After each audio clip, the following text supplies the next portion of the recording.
Kabonyo antie. Jo Kabonyo antie.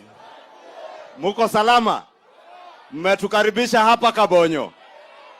Na haya ndiyo mambo tuliita bottom up economic transformation.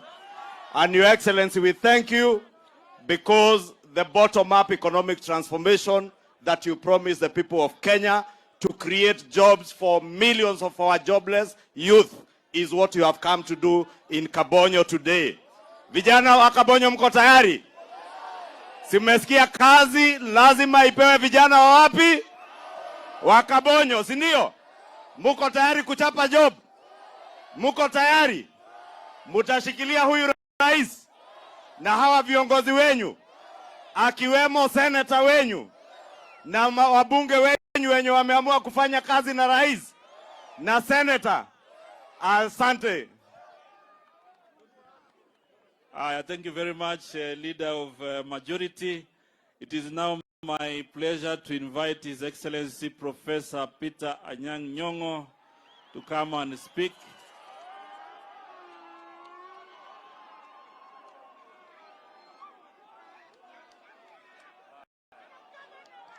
Aya, jodala untie, umor, urwako welo, erukamano. Mokuongo, adwago erukamano rais, His Excellency William Sumei Ruto, who is a friend of mine and a friend of the county. Yamasivyo, makofi kwa rais. Asante sana.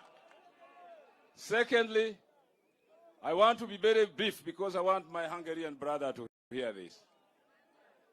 This project, we have been expecting it for over 20 years.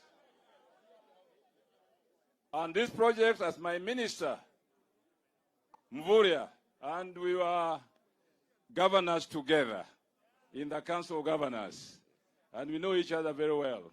So I'm glad Minister Mvurya is the one in charge of this project, because now I have a key to where decisions are made. Amasivyo.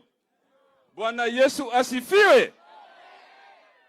Secondly, this project, as my colleagues have said, we are grateful to the Hungarian